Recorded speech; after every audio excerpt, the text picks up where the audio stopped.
est normalien, mathématicien, maître de conférences à l'université Paris 13, Benoît Rittaud. Bonjour. Bonjour. Bonjour monsieur. En dehors de vos ouvrages de vulgarisation des mathématiques, vous vous êtes fait connaître réellement du grand public en 2010 avec un ouvrage intitulé « Le mythe climatique ». Et vous êtes président de l'association des climato-réalistes. On va savoir de quoi il retourne dans un instant. L'Agence nationale académique et atmosphérique américaine a enregistré le mois de juillet 2021, ce mois de juillet, le plus chaud depuis des lustres. Accélération des canicules, inondations dramatiques. Alors il faut être réaliste, comme vous le dites, face au réchauffement climatique, nous n'avons plus de temps à perdre. Est-ce que vous êtes d'accord avec ce point de vue ? Ça me paraît être un point de vue extrêmement excessif, extrêmement alarmiste, et qui, en un sens, monte en épingle des événements certes tragiques et qu'on doit traiter, mais qui sont réguliers dans l'histoire du monde. Donc en réalité, les questions climatiques sont beaucoup vues au travers de ce prisme-là d'événements un petit peu spectaculaires, un peu exceptionnels, qui sont propices à créer l'émotion. L'émotion, c'est très bien sûr, il faut agir pour ceux qui ont subi les effets des catastrophes naturelles, mais ça ne doit pas empêcher de garder la tête froide, de faire fonctionner la raison et de constater que pour toutes ces questions-là, on a affaire non pas à la fin du monde, mais au monde lui-même, comme disait Michael Crichton, c'est-à-dire bien des phénomènes qui existent depuis toujours. L'Agence nationale académique et atmosphérique américaine se trompe ? Elle nous trompe ? Alors, elle nous trompe, elle se trompe. Non, ce sont des questions assez complexes. On ne peut pas résumer en disant d'un côté, il y a des menteurs ou des complotistes, des comploteurs qui feraient le mal, et puis de l'autre, des gens qui seraient plus raisonnables. C'est plus compliqué que ça, parce que si on veut regarder les données sur ce type de choses, par exemple, si vous prenez les ouragans, par exemple, eh bien, il y a des oscillations. Donc, il est vrai que de temps en temps, il y en a plus, de temps en temps, il y en a moins. Il est vrai aussi qu'on a des données qui portent sur de courtes périodes. Vous disiez le mois de juillet le plus chaud depuis des lustres. C'est quoi des lustres ? Alors, je savais pas, c'est pour ça que j'ai dit des lustres. Un lustre, c'est 5 ans, si je me souviens bien. Effectivement, depuis 100 ans, depuis 200 ans, peut-être, on a eu un mois de juillet un peu plus chaud. Alors, les estimations, c'est 0,01 degré de plus que le précédent record, donc c'est pas beaucoup. Donc, quand on a des données qui concernent un temps assez court, eh bien, il est assez facile de battre des records, il est assez facile de s'emballer en disant « on n'a jamais vu ça », alors qu'en réalité, on n'a jamais vu ça depuis quelques décennies, peut-être depuis quelques siècles, et ça n'est pas forcément très grave. Qu'il fasse un peu plus chaud au mois de juillet n'est pas forcément universellement mauvais.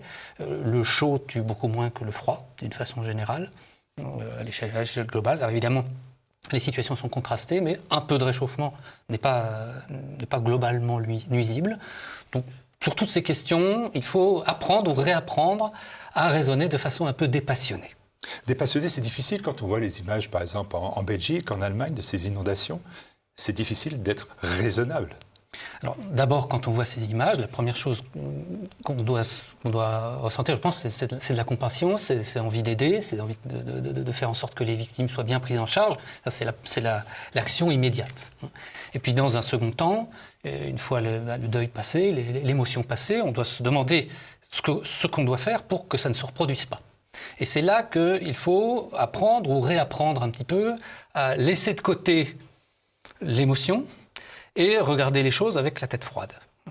Ça n'est pas la première fois qu'il y a des inondations, ça n'est pas la première fois qu'il y a des canicules, ça n'est pas la première fois qu'il y a des feux de forêt. Et si on regarde sur le temps long, on constate que l'humanité dans son ensemble est bien plus capable d'y faire face aujourd'hui qu'hier, que sur tout un tas de phénomènes, il n'y a pas du tout d'augmentation, mais des fluctuations qui peuvent aller dans un sens ou dans l'autre selon les décennies, selon les années.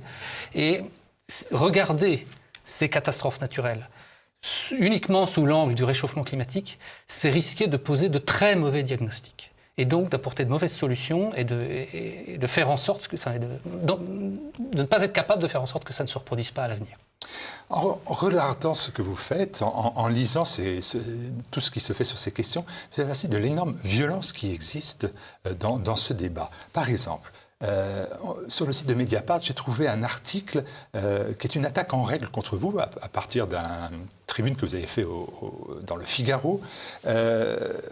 Et ce ne sont pas des attaques à la limite contre vos travaux, mais quasiment contre vous-même. Vous êtes traité de, je cite, savant improvisé. Je cite encore, on ne peut pas donner des compétences à une personne qui n'est pas experte dans le domaine de la climatologie. On ne parle pas de Greta Thunberg, on parle de vous, mais ces propos sont de Lucien Cavelier, qui est un expert, lui, alors pas en climatologie, mais en psychologie. Qu'est-ce que vous lui répondez?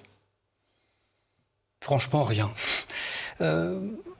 J'essaye dans ce débat sur le climat, j'essaye de rester scientifique, enfin, d'avoir une attitude scientifique. Ça n'est pas facile et beaucoup de gens ignorent ce que c'est que la science, y compris certains scientifiques, y compris certaines personnes bien formées. Et une des règles d'or de la science, c'est que le messager n'a pas d'importance. Ce qui compte, c'est le message. C'est très différent dans d'autres domaines, politiques par exemple. La même phrase dite par le Premier ministre ou par le responsable de l'opposition n'aura pas du tout le même sens, elle ne sera pas comprise, elle n'aura pas la même résonance. En revanche, en science, ça n'est pas ça. Celui qui parle n'a pas d'importance, la seule chose qui compte, c'est ce qu'il dit. Est-ce que ces arguments ont de la valeur ou pas ? Si on commence à entrer dans ce jeu-là de qui a le plus de titres, qui a le plus de diplômes, on fait quelque chose qui n'est plus de l'ordre de la science. Ça peut être du journalisme, ça peut être de l'expertise, c'est-à-dire quand on n'a pas les moyens soi-même de se faire un avis, on va écouter celui qui a l'air le plus diplômé, le plus capé, c'est parfaitement normal. Mais si on prétend entrer dans le débat, si on prétend donner un avis, ce type d'argument ne doit pas avoir cours. Sur cette notion de violence, je parlais de Greta Thunberg. Il y a beaucoup dans sa démonstration, dans ses propos, toujours une dimension d'assez violente, quasiment haineuse. Greta Thunberg, pour moi, c'est d'abord une enfant. Donc c'est quelqu'un qui aurait dû être protégé par les adultes qui l'entourent et qui, au lieu de ça, a été utilisé. Et je trouve que ça n'est pas bien. Donc, elle, je n'ai pas trop envie de l'attaquer, même si elle sera peut-être bientôt majeure. Si ce n'est pas le cas, je ne sais pas exactement quel âge, mais elle doit avoir pas loin de 18 ans. Mais je crois que c'est d'abord une victime, parce que les adultes ont pour fonction, je crois, entre autres choses, la responsabilité de parents, la responsabilité d'éducateurs, c'est d'apprendre aux enfants qu'effectivement, le monde est difficile, le monde est violent, le monde est dur, mais qu'on peut apprendre à évoluer dedans, on peut faire un peu de bonheur autour de soi, et que la vie est belle. Et ce paradoxe un peu de notre monde, c'est quelque chose qu'on apprend à gérer, notamment quand on passe à l'âge adulte. Et ça n'est pas du tout ce qui a été fait pour elle. On a au contraire encouragé ces passions tristes. Et ça, je trouve que ça n'est vraiment pas bien. Mais elle, j'hésite à m'en prendre à elle, parce qu'on sait bien qu'en réalité, elle est très largement pilotée. Alors, vous n'hésitez pas à vous en prendre au GIEC. Ça, c'est une chose claire et nette. Dans une tribune du Figaro, vous dites c'est une bande-annonce hollywoodienne que le rapport du GIEC, qui est remis chaque année, je crois. Non, c'est tous les 6 ans. Tous les 6 ans, dépend j'avais l'impression que c'était alors, il y a des rapports intermédiaires, il y a des rapports spéciaux, parfois, effectivement. Donc des rapports de 1500 pages, 2600 experts représentant 195 pays. Et vous dites tout ça, ils ne font que des bandes-annonces hollywoodiennes. Ça peut agacer. Bon, c'est pour aller vite, on est dans le cadre d'une tribune, il faut aller vite. D'abord, le GIEC, c'est en tant qu'institution que j'en parle. Je n'en parle pas en tant qu'individu, ce n'est pas une personne, le GIEC. C'est une structure bureaucratique qui, à mon avis, devrait prendre fin. Parce que le problème n'est finalement pas tellement ce qu'elle dit, elle dit ce qu'elle a à dire, pourquoi pas, je diverge sur beaucoup de points, mais c'est tout à fait bien que tout le monde puisse donner un avis. Simplement, son problème, c'est que son avis, c'est toujours le même, depuis maintenant une vingtaine d'années, donc que ça n'apporte plus rien au débat. C'était surtout ça le propos de ma tribune. Il faut supprimer le GIEC. Le GIEC a terminé. Il dit exactement la même chose aujourd'hui dans son 6e rapport qu'il disait il y a 7 ans dans son 5e rapport, qu'il avait déjà dit 6 ans plus tôt dans son 4e rapport. Et on peut remonter au moins jusqu'à 2001 où son discours n'a pratiquement pas changé. Donc le GIEC, c'est une expertise, c'est dans l'intitulé, groupe d'experts intergouvernemental sur l'évolution du climat. Je crois que l'expertise est terminée puisque rapport après rapport, ils disent la même chose. Vous êtes un scientifique, un mathématicien, vous savez que ce n'est pas en répétant le même discours qu'il devient faux, pour autant. Il ne devient pas vrai non plus, effectivement, il ne devient ni vrai ni faux. Il y a quelques petites évolutions dans le nouveau rapport, quelques évolutions bienvenues, mais le fait est qu'on doit penser le GIEC d'abord comme une bureaucratie, je pense. Ça a été créé dans un objectif assez orienté. Le mandat du GIEC, il est très clair, c'est étudier le rôle de l'homme dans les évolutions du climat, et évaluer les risques Donc c'est implicitement lui demander de valider l'hypothèse que l'homme a un rôle majeur sur l'évolution du climat et que c'est un rôle négatif. Donc c'est inscrit dans ses statuts. Donc, quand on part comme ça, c'est un petit peu difficile de croire que les gens qui vont être dedans, qui vont gérer la structure, vont finalement dire le contraire. Alors au début, ils l'ont fait. Effectivement, le premier rapport est un rapport très mesuré, c'est celui de 1990, où ils disent on n'en sait rien, on ne sait pas, on ne peut pas mesurer, c'est pas évident du tout. Le deuxième l'était aussi, mais un activiste a réussi à faire mettre une phrase qui a été reprise dans la presse au dernier moment, et donc ça a commencé à basculer. Et ensuite, il y a comme beaucoup de bureaucratie, hein, une fois que la machine est lancée, c'est très difficile à arrêter. Elle a envie de survivre. Il y a des gens qui dépendent de l'existence du GIEC, il y a tout un tas et c'est normal. Hein, et on ne sait pas trop comment faire pour l'arrêter. J'ajoute que je ne suis pas le seul à penser que le GIEC a peut-être fait son temps. Je l'ai même vu dans une chronique parue la semaine dernière dans Le Monde. Pas franchement un journal climato-réaliste, mais où on convient que finalement le GIEC un peu a terminé sa mission. Alors, le réalisme, pour que ça soit clair, ça veut dire quoi? Ça veut dire que par exemple vous vous dites, oui le climat il change. Vous ne mettez pas en cause cette notion-là, vous dites, je vous ai entendu dire plusieurs fois, le climat il change, mais vous dites que le dérèglement climatique, que l'on nous sert quand même au quotidien, c'est un concept pseudo-scientifique.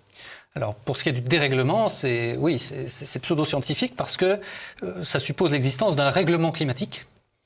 Il y a un jour, le climat qui était bien réglé. C'était 1850. Ça, le climat était parfait en 1850. Et il a été déréglé, sans doute parce que nous avons croqué la pomme de la connaissance à ce moment-là avec la révolution industrielle et que nous avons été chassés du paradis climatique originel. Donc, dans ce mot de dérèglement, il y a, disons, les prémices d'un point de vue mythologique sur ce que c'est le climat et un point de vue fixiste. C'est-à-dire que les choses devraient être bien réglées, alors que le climat, effectivement, n'a jamais été bien réglé. Donc dire changement climatique, ça n'est pas dire grand-chose, parce qu'on l'observe à toutes les époques, en tout lieu et à toutes les échelles, qu'il y a toujours eu d'énormes transformations climatiques tout à fait imprévisibles. Le grand livre là-dessus, au moins en France, c'est l'histoire du climat depuis l'an 1000 d'Emmanuel Leroy-Ladurie, donc où vous lisez page après page des saisons sèches, des saisons humides, des canicules, des vagues de froid, le vin qui gèle dans les verres à l'époque de Louis XIV lors d'hivers extrêmement rigoureux. On a de tout. Le climat offre des exemples de tout et depuis toujours et partout. Du coup, le GIEC, depuis 10 ans, vous affirmez que le GIEC commet des erreurs, et qu'il a aussi beaucoup de difficultés d'ailleurs à les reconnaître. Mais quelles sont ces erreurs principales? Quel est le ressentiment qu'on peut avoir à l'égard de cette bureaucratie? Alors d'abord, le GIEC, c'est quelque chose de pluriel. Il y a dedans tout un tas de gens qui travaillent et qui font un travail tout à fait sérieux et intéressant de collecte des données. Il ne fait pas de science, il se contente de collecter des articles et de les mettre en forme et de dire en gros, de donner un point de vue sur la base de tout ça. Alors il y a 3 groupes de travail. Si on regarde le groupe scientifique, vous avez le rapport complet qui est très technique, et qui n'est pas spécialement, pas forcément critiquable, en tout, au contraire. Il y a un certain biais de sélection dans les publications qui sont mises en avant, mais le problème est surtout que, d'abord, le rapport doit être approuvé ligne à ligne par les gouvernements. Ça, c'est pas très scientifique, ça marche pas comme ça. N'importe quel scientifique qui a publié un article ou un travail dans une revue spécialisée ne peut pas comprendre qu'on puisse demander. On ne va pas demander au préfet ou au président de conseil régional de valider ligne à ligne. Ça ne fonctionne pas comme ça. La science ne fonctionne pas comme ça. Elle doit se tenir très loin de la politique. Ça, c'est le premier point. Et le GIEC ne peut pas le faire parce qu'à nouveau, ses statuts l'en empêchent. Ensuite, vous avez un résumé pour décideurs, donc le dernier il a fait une 40aine de pages, et où là, c'est surtout là qu'on a les exagérations et les hyperboles, disons. Les scientifiques ont moins la main sur cette partie du rapport, et là on trouve quelque chose dans le dernier donc, qui est sorti en août. On a par exemple que le GIEC n'exclut pas la possibilité que la mer monte de 15 mètres d'ici 2300. 15 mètres en 2300, c'est complètement... c'est l'hypothèse extrême. On ne la met pas dans un résumé où on fait l'état des lieux et des prévisions. Ça veut dire que dans ces 40 pages-là, on met de l'idéologie? Alors, disons un point de vue qui est beaucoup plus extrême et beaucoup plus catastrophiste que ce qu'on trouverait en lisant le rapport plus détaillé. Et pourquoi? Ça, faut leur poser la question. Hein. Je ne suis pas à l'intérieur, j'évite de prêter des intentions aux uns et aux autres, mais le fait est qu'on voit des présentations tout à fait catastrophistes, alors que quand on regarde les données disponibles, on est très loin de pouvoir justifier ce catastrophisme. Vous avez longtemps été, à l'instar d'ailleurs des experts du GIEC, vous avez pensé qu'il y avait un réchauffement climatique qui était dû aux émissions de gaz à effet de serre d'origine humaine, comme le gaz carbonique. Vous avez changé de point de vue. Aujourd'hui, vous dites les arguments des carbocentristes, hein, c'est le terme que vous utilisez, sont trompeurs, voire mensongers. Mais vous aussi, vous avez cru à cela. Avant de m'y intéresser pour de bon, j'avais aucune raison de mettre en cause ce qui ressemblait à effectivement un consensus de la communauté scientifique. Ce sont mes collègues. Je n'ai pas a priori de raison de remettre en question ce que disaient les collègues. Là où je pouvais être un petit peu méfiant, c'est dans la différence qu'il peut y avoir entre ce que disent les scientifiques et ce qu'en traduisent les journalistes, les politiciens, les militants, qui peuvent avoir tendance, disons, à l'exagération pour tout un tas de raisons. Et là-dessus, j'étais effectivement un peu précautionneux.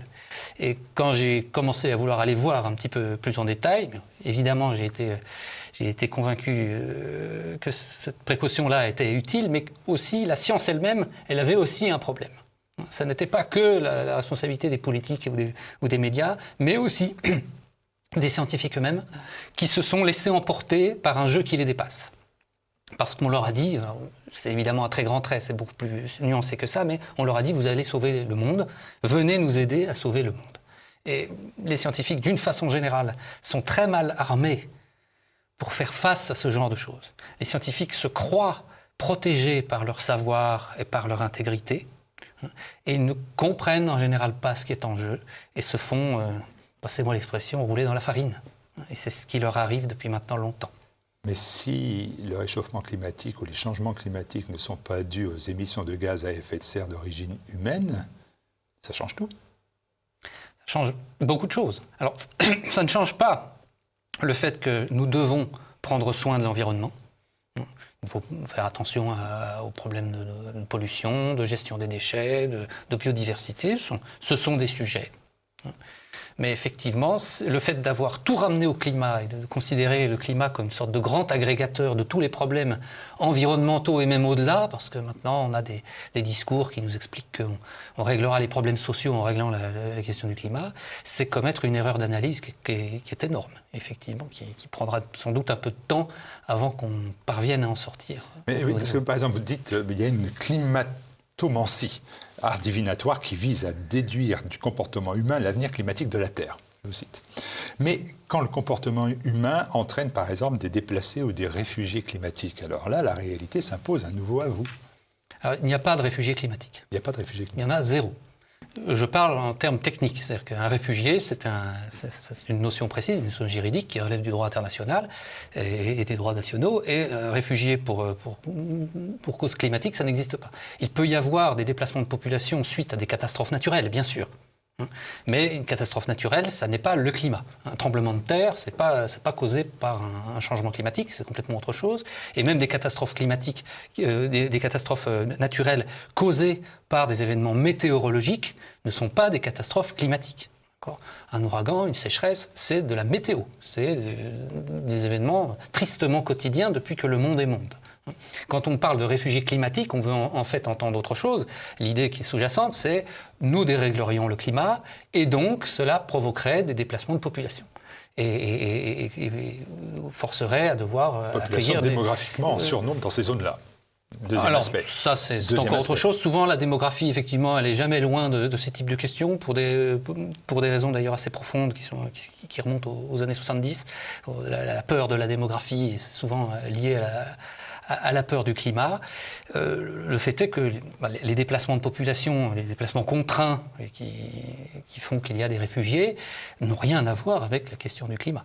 Les Afghans qui vont être déplacés ou qui sont déplacés en ce moment, allez leur demander s'ils sont déplacés à cause du réchauffement climatique, je pense qu'ils vont rire un peu jaune, tout comme riaient jaune les Syriens ou les Irakiens de ces dernières années à qui vous auriez posé la question.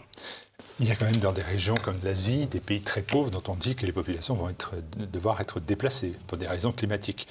Alors ça, effectivement, c'est un peu la climatomancie, c'est-à-dire que c'est toujours demain, vous savez, c'est toujours bientôt, ça va arriver. On ne le voit jamais. C'était Kofi Annan, je crois, l'ancien secrétaire général des Nations Unies, qui avait dit en 2010, il y aura je ne sais combien de dizaines de millions de réfugiés climatiques. On ne les a heureusement pas vus. Être climato-réaliste, c'est entre autres bien distinguer ce qu'on voit de ce qu'on prévoit. D'accord. Ça n'a pas le même statut intellectuel. Il y a des choses qu'on voit, effectivement, on peut compter, bien, il y a des réfugiés, pourquoi sont-ils là, on peut analyser ça. Et puis il y a ce qu'on imagine pour 2050, 2100, qui n'a pas du tout le même statut intellectuel. Ça n'est pas garanti. Donc, je n'ai pas de boule de cristal, donc je ne prétends pas savoir comment seront les populations du sud-est asiatique dans 50 ans, mais ce que je crois, de façon assez certaine, c'est que personne n'a de boule de cristal, et que personne ne peut dire que telle ou telle catastrophe majeure causée par un dérèglement climatique va forcer des dizaines de millions de réfugiés à prendre la route. Alors, il y a un dernier argument, je vous le dis, je vous aurais donné tous les arguments, vous l'avez bien vu à travers cet entretien. Le dernier argument, dont je conviens qu'il n'est absolument pas scientifique, mais qui nous est asséné à longueur de journée, c'est en gros, c'est la fonte des glaces de l'Antarctique, donc comme c'est la fonte des glaces, il y a plus d'eau, donc la mer monte, et donc il va y avoir des submersions terrestres dans beaucoup d'endroits. Je vous le fais simple, c'est pas scientifique. Alors, donc c'est un aspect, effectivement, il y en a d'autres, mais on peut prendre celui-là, effectivement, c'est la peur du déluge. On réactive beaucoup de peurs assez anciennes et judéo-chrétiennes, d'une certaine façon, donc la hausse du niveau marin. Alors ça, la hausse du niveau marin, c'est quelque chose de réel, c'est assez bien attesté, on sait pourquoi. Elle a 3 origines, essentiellement. D'abord, le réchauffement actuelle de la planète, que personne ne conteste. Soyons bien clairs, on est d'accord pour dire que la planète est un peu réchauffée, continuera peut-être de le faire à un rythme modéré qui ne doit pas nous inquiéter, mais c'est quelque chose de réel, quelles qu'en soient les causes. Et donc le réchauffement fait que l'eau à la surface de la Terre se dilate un petit peu et donc prend plus de volume à quantité de matière constante. Donc ça contribue à une petite hausse du niveau marin. Le réchauffement et la fonte relative, mais réelle aussi, en moyenne, avec beaucoup de nuances, des glaciers, contribuent aussi à faire monter un petit peu le niveau de la mer. Et un troisième facteur, c'est l'utilisation de l'eau dans les exploitations agricoles. Donc on remet beaucoup d'eau dans le cycle depuis quelques décennies. Donc ça ne pose pas de problème et on le mesure effectivement, une légère hausse du niveau marin. Là encore, c'est léger. C'est c'est 20-30 cm par siècle, donc, en tendance. Donc c'est tout à fait gérable. On a eu une hausse au XXe siècle, on aura probablement la même hausse, peut-être un peu plus, peut-être un peu moins, c'est très difficile de le savoir. En tout cas, on est très loin de la catastrophe annoncée.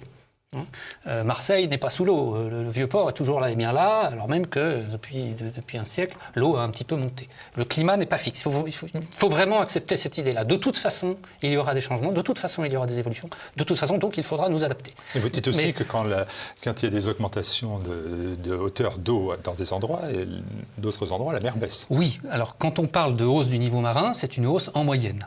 Ce qui est intéressant scientifiquement parlant, parce que comprendre le cycle de l'eau à l'échelle globale, c'est intéressant, c'est important, mais à l'échelle locale de ce qui nous concerne, nous, en tant qu'humains, ça n'est pas forcément le plus important. En effet, l'exemple courant qu'on peut donner là-dessus, c'est l'île de Grande-Bretagne. L'île de Grande-Bretagne, si vous êtes dans le sud, en Angleterre, vous voyez l'eau monter. Si vous êtes dans le nord, côté Écosse, vous voyez l'eau reculer. C'est la même île et pourtant la question de l'évolution du niveau marin est complètement différente. Pourquoi elle recule en Écosse et pourquoi elle monte en Angleterre? C'est simplement que l'île de Grande-Bretagne, elle se penche. Elle penche d'un côté, elle se relève de l'autre. C'est aussi simple que ça. C'est ce qu'on appelle la tectonique des plaques. Alors voilà, c'est lié au mouvement des plaques, effectivement, des plaques continentales. Alors, il y a aussi beaucoup d'autres phénomènes qui concernent les îles du Pacifique, les Maldives. Vous savez, on présente souvent l'idée qu'elles vont être noyées. Ça aussi, c'est les raisonnements extrêmement simplistes qui consistent à confondre ce qui se passe sur la Terre avec ce qui peut se passer dans une baignoire, quoi. Effectivement, vous faites tourner la baignoire, si vous êtes dedans, petit à petit, vous êtes progressivement noyé. Mais sur la Terre, ça se passe différemment. Et ça n'est pas parce que vous avez des îles qui sont à quelques dizaines de centimètres au-dessus du niveau de la mer qu'elles vont être noyées parce que la mer monte.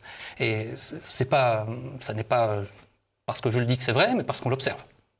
On observe, l'an dernier, une étude qui a été faite sur les Maldives, notamment, où on se rend compte que les îles ne diminuent pas, et elles ont même relativement plutôt tendance à gagner de la surface.